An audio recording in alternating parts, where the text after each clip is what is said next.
my sweet people, today's video is on this matcha Basque cheesecake, and if you want to know how I made it, then just keep on watching.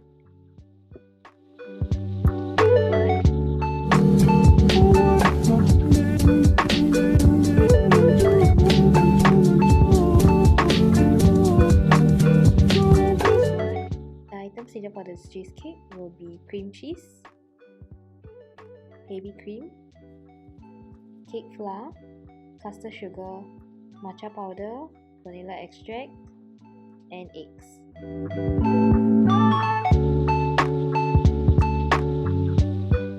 Grab a mixing bowl and add in your custard sugar and your cream cheese. Then you can use your mixer to beat it until it's creamy.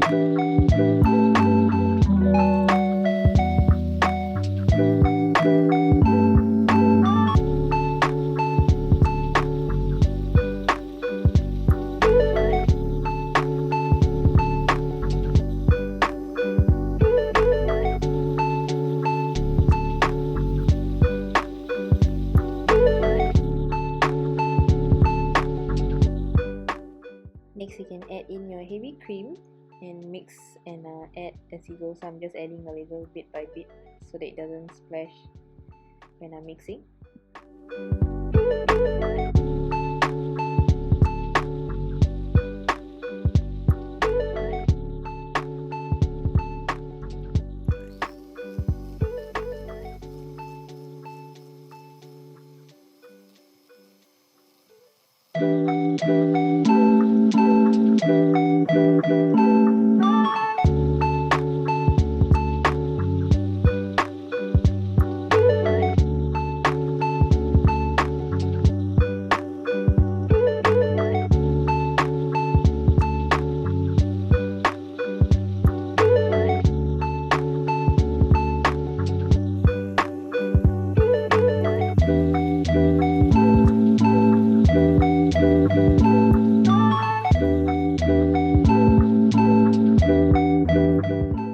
Once that's done, you can add in your eggs and beat again.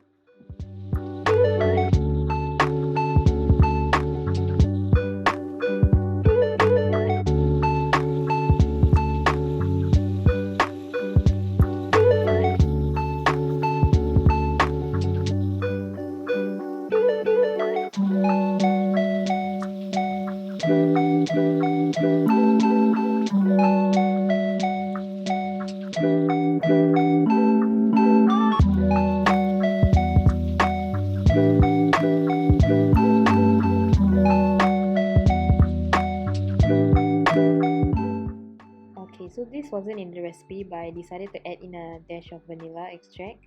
So if you want, you can ignore that, and then you can add in your cake flour.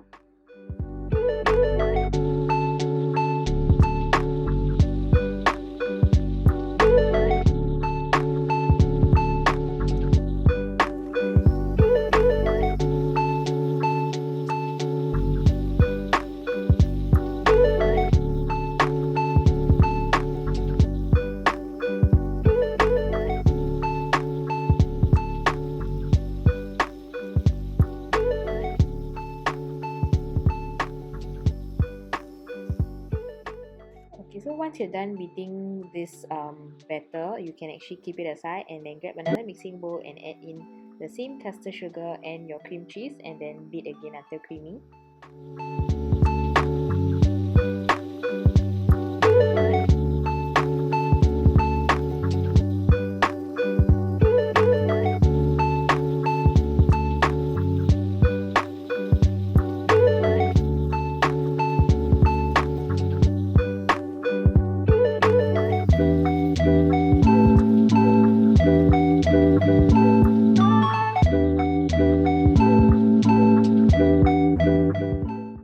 Just like a repeat of the earlier one, you can add in the heavy cream again and then just beat as you go, and just add it in batches so that it doesn't splash.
Next, you can add in your eggs and then just continue mixing.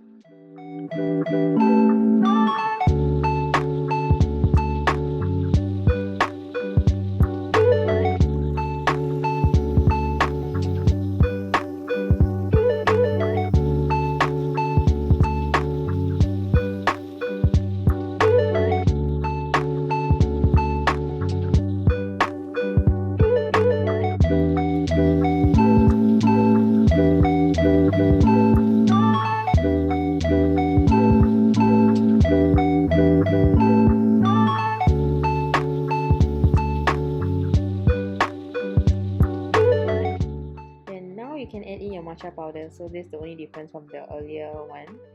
If you were to see, you can just add in because the earlier one has a cake flour but this doesn't. But of course, if you want to add in cake flour in this batch as well, I didn't try that, but it can be a good one to try. So you can just beat it all together as one and then just separate and add the matcha powder, so you can do like a half mixture kind of thing. Or if you think this is easier, then of course this, I wanted to try how it was done, so yeah, that's why I'm doing this way. Or it could be totally done as a matcha cheesecake, so not like a half and half, it could be totally matcha.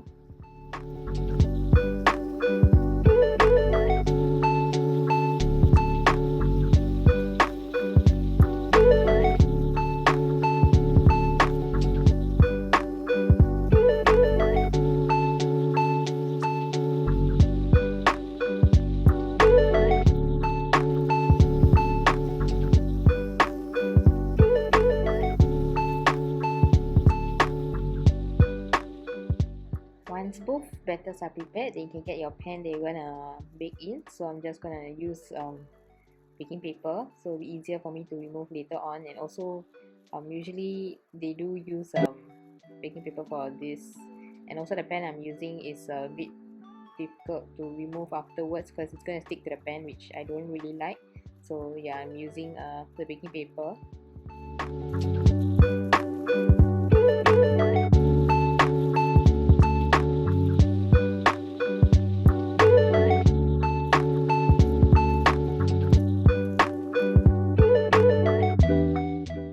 So once that's done, you can add your matcha batter first. So this took me some time because I wanted to line it properly.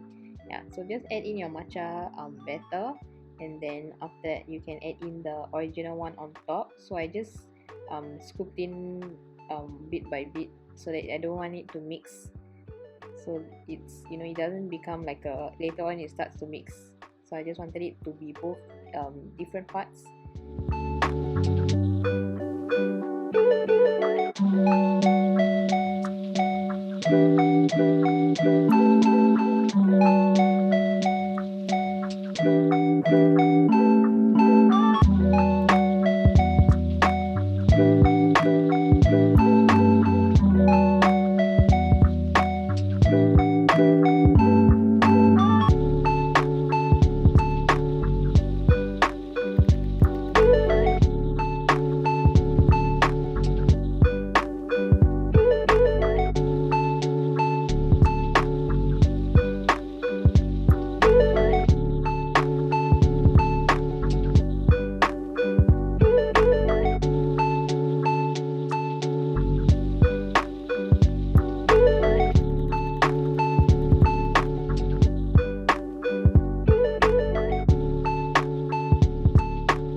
start baking, then you can get your pan and then put in your oven. So you can actually bake it at 210 for around 25 to 30 minutes. So just monitor until 25 to 30 minutes based on your oven.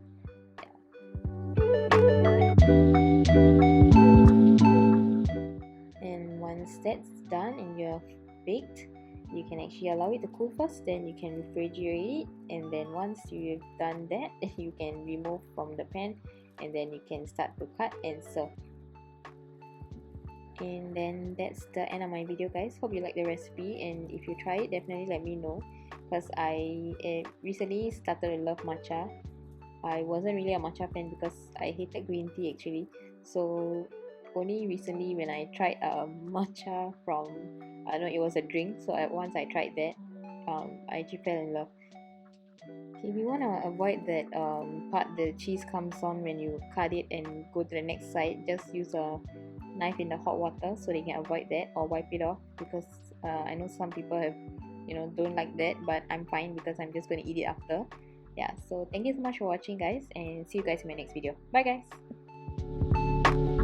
She likes chocolate covered strawberries and wine. She likes notes that say I love you all the time. Roses at your feet, baby girl be mine. Baby girl be